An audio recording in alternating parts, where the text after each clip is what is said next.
الرحیم نحمدہ ونصلی ونسلم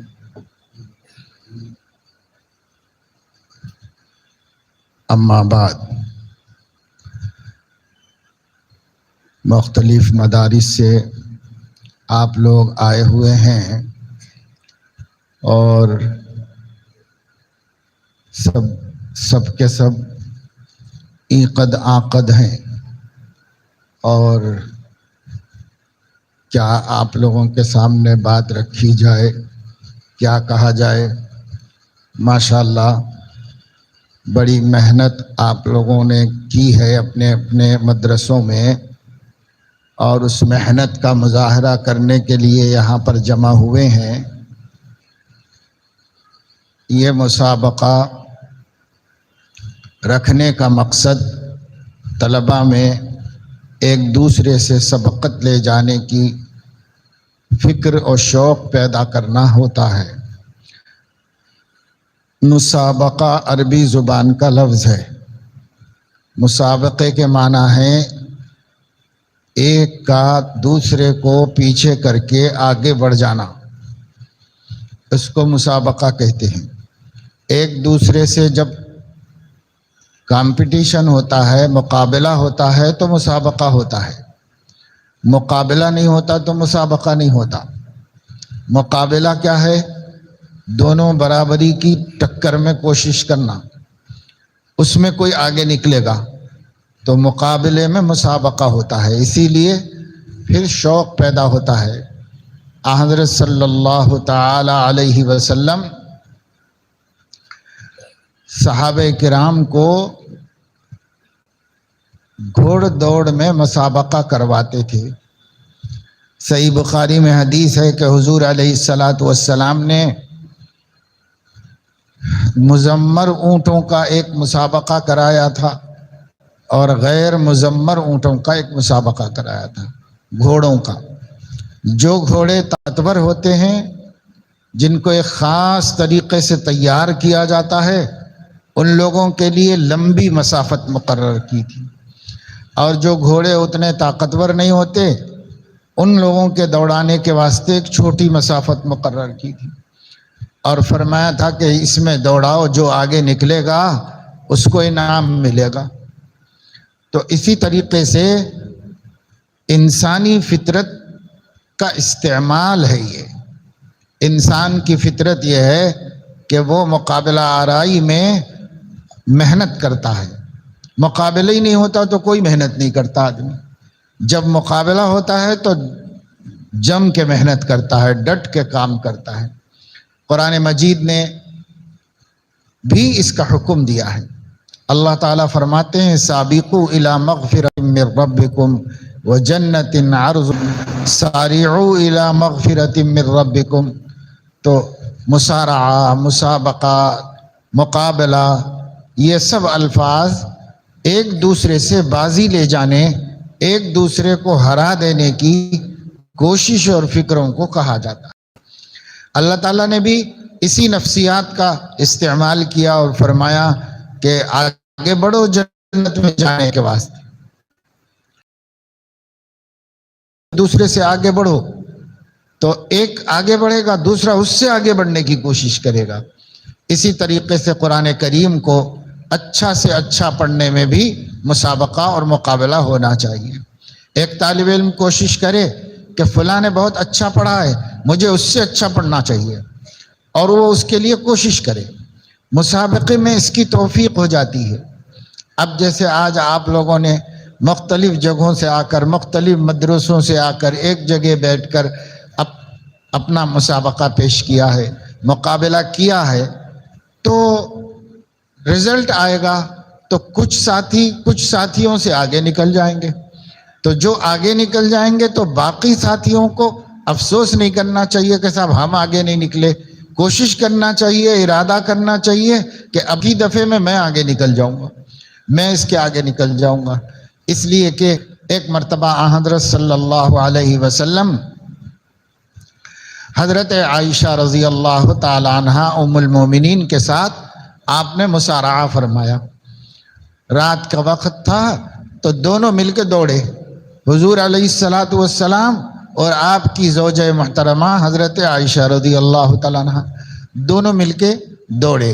حضرت صلی اللہ علیہ وسلم مرد تھے، دوڑنے میں آگے نکل گئے اور وہ پیچھے رہ گئی.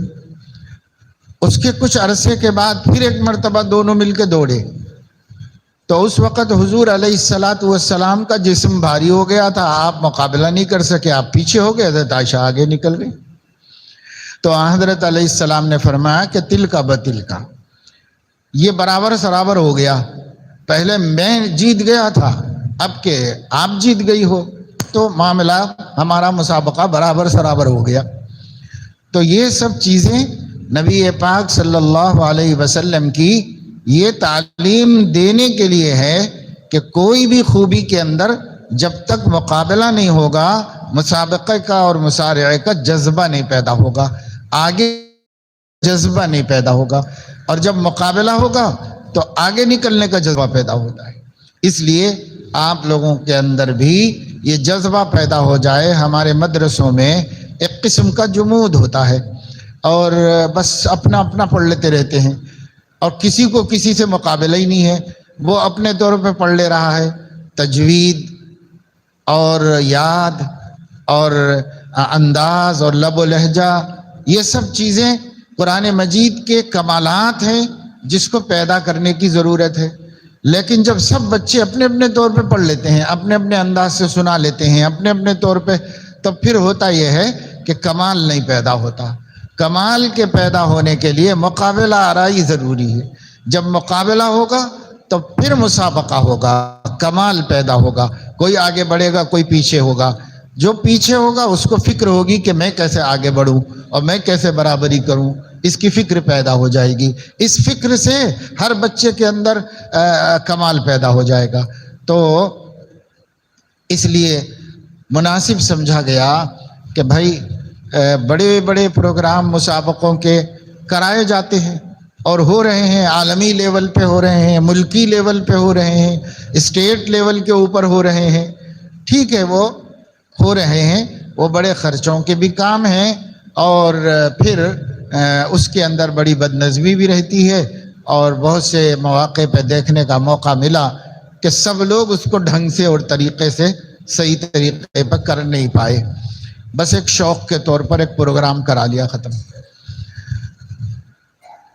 ہم نے اس لیے چاہا کہ بھائی اپنے ہی مدرسے جتنے بھی ہیں اپنی نگرانی میں چل رہے ہیں، محدود پیمانے پر اپنے مدرسوں کے طلباء کو پہلے اساتذہ منتخب کریں، پھر ان کو تیار کریں، پھر انہیں کمپٹیشن میں لے کر کے آئیں. پھر اس کے بعد اس کا نتیجہ جب سامنے آئے گا تو اسی اعتبار سے ایک تو جنہوں نے محنت کی ان کو بھی خوشی ہوگی اور جو طلباء نے انعام حاصل کیا ان کو بھی خوشی ہوگی، اور پھر مدرسے کے تمام ذمہ داروں کو بھی فکر ہوگی کہ بھائی یہ جو معیار ہے یہ سب بچوں میں پیدا ہو جائے، ہر طالب علم اسی معیار کا ہو جائے. اس کے لیے پھر بچوں میں بھی فکر آئے گا، اساتذہ میں بھی آئے گا، اور ذمہ داران اور نگرانوں کے اندر بھی آئے گی فکر. اور اگر مسابقہ نہیں ہوتا تو جمود ہوتا ہے، تعطل ہوتا ہے. اس لیے اسی انسانی نفسیات کو اور اللہ رب العزت کی سنت کو، نبی پاک صلی اللہ علیہ وسلم کی سنت کو ملحوظ رکھتے ہوئے یہ اقدام کیا گیا. انشاءاللہ اس کا اچھا اثر پڑے گا اور اس کا فائدہ ہوگا. یوں تو الحمدللہ حتی المقدور کوشش ہوتی ہے، پڑھائی بھی ہوتی ہے، امتحانات ہوتے ہیں، امتحانات میں نتائج بھی تقریباً اکثری اعتبار سے اچھے نتائج ہی آتے ہیں. اور اس سب کے باوجود ذوق شوق پیدا کرنے کا یہ ایک وسیلہ ہے، فکر پیدا کرنے کا، بچوں میں جذبات ابھارنے کا ایک یہ ذریعہ ہے. اس لیے اس ذریعے کو اور معاون بنا کر، مؤثر بنا کر اختیار کیا گیا.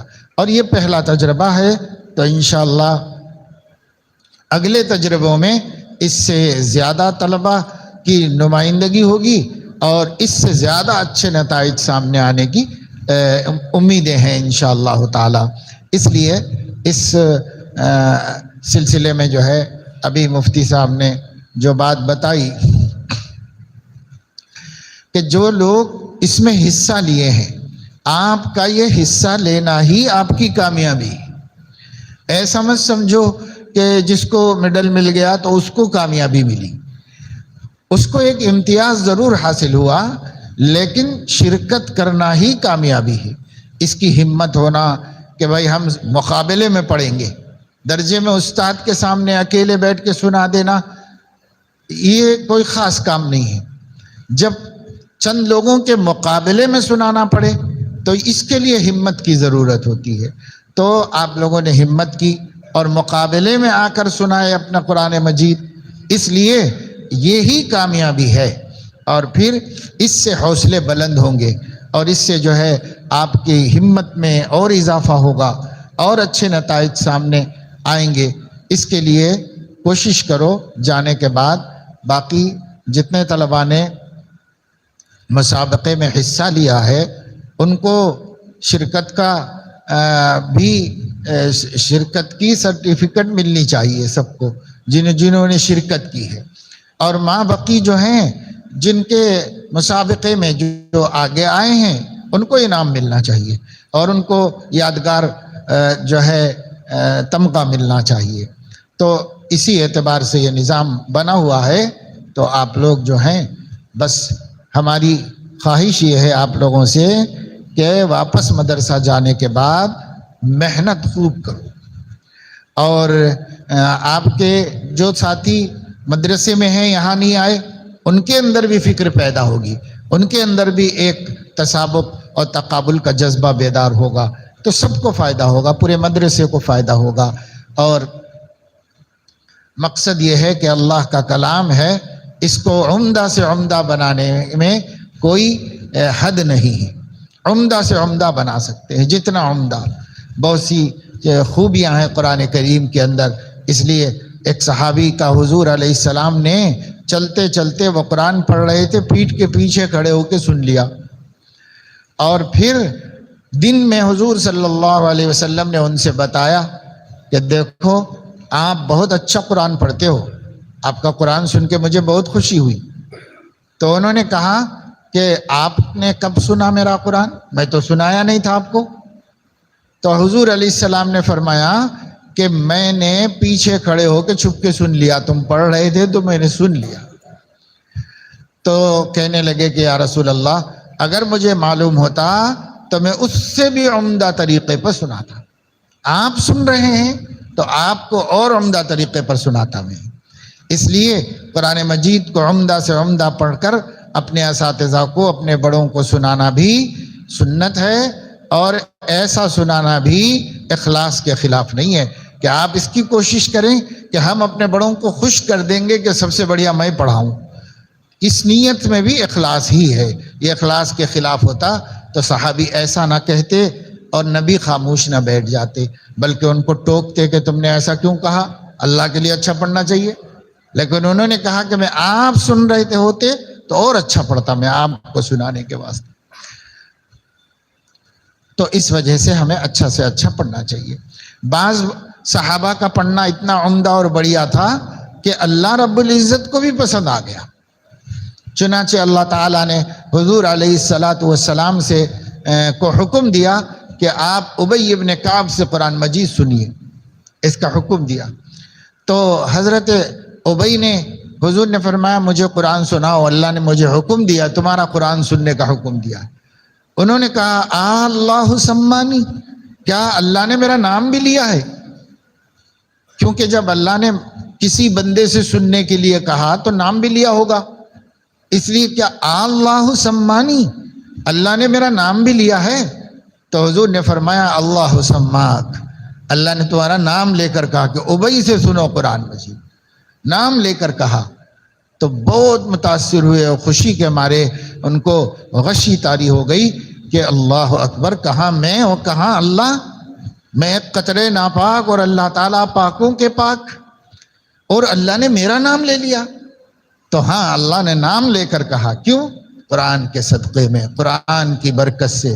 قرآن بڑھیا پڑھنے کو پسند کر کے اللہ نے بندے کا نام لیا، اور نام لے کر نبی کو کہا، اپنے پیارے نبی کو کہ میرے محبوب میں نے سنا تو مجھے بہت اچھا لگا، آپ بھی سنو اس بندے کا قرآن.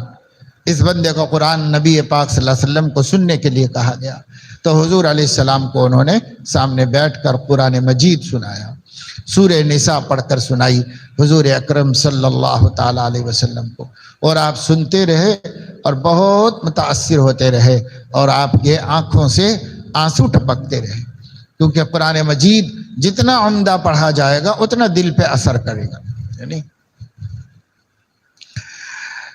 تو جب انہوں نے پڑھا فَكَيْفَ إِذَا جِئْنَا مِنْ كُلِّ أُمَّةٍ بِشَهِيدٍ وَجِئْنَا بِكَ عَلَى هَؤُلَاءِ شَهِيدًا، تو آپ کے آنکھ سے آنسو گرنے لگے۔ راوی کہتے ہیں ایسے گرنے لگے جیسے تسبیح ٹوٹ گئی ہو اور دانے گر رہے ہوں، ایسے آپ کے آنکھوں سے آنسو گرنا شروع ہو گئے، یعنی تو قرآن مجید جتنا عمدہ پڑھیں گے اتنا اثر ہوگا قرآن مجید کے پڑھنے کا۔ حضرت مفتی عزیز الرحمن صاحب رحمت اللہ علیہ قرآن مجید سناتے تھے، دیوبند کی ایک چھوٹی سی مسجد میں نماز پڑھاتے تھے۔ ان کے پیچھے فجر کی نماز پڑھنے کے لیے بڑے بڑے علماء آتے تھے، کیونکہ ان کے خاص کیفیت میں قرآن مجید پڑھتے تھے، خاص کیفیت میں قرآن پڑھتے تھے۔ بعض مرتبہ مولانا مناظر احسن گیلانی رحمت اللہ علیہ نے فرمایا میں بھی ایک نماز میں فجر میں پہنچ گیا آپ کے پیچھے نماز پڑھنے کے لیے، تو لوگ غشی کھا کے گر جاتے تھے، ایسے قرآن پڑھتے تھے۔ حضرت حکیم الاسلام قاری طیب صاحب رحمت اللہ علیہ تراویح سناتے تو لوگوں پر وجد طاری ہو جاتا تھا۔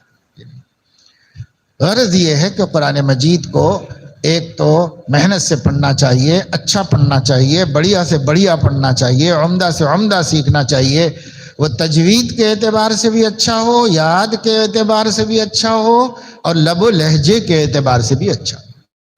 تین اعتبارات سے اپنے قرآن بنانے کی کوشش کرو اور فکر کرو، اس سے اللہ تعالیٰ برکت نصیب فرمائیں گے، اور انشاءاللہ جید حافظ بنو گے، عمدہ پڑھنے والے بنو گے، اللہ خوش ہوگا۔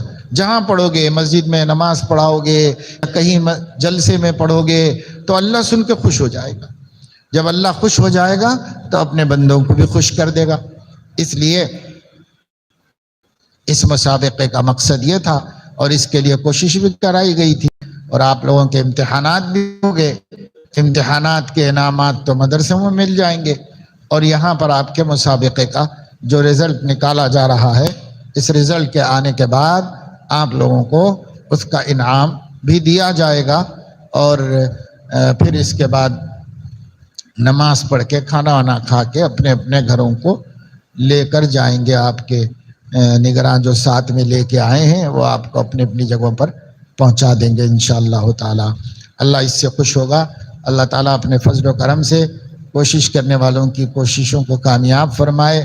جن اساتذہ نے، ذمہ داروں نے اس سلسلے میں مسلسل ربط میں رہ کر کے سعی کی ہے، کوشش کی ہے، اللہ تعالیٰ سب کو جزائے خیر بھی عطا فرمائے، اور قرآن مجید کا شفاعت کا ان سب کو مستحق بنائے، اور اللہ رب العزت اس عمل کو قبول فرمائے، اور ہر عمل اللہ کی رضا کے لیے کرنے کی توفیق عطا فرمائے۔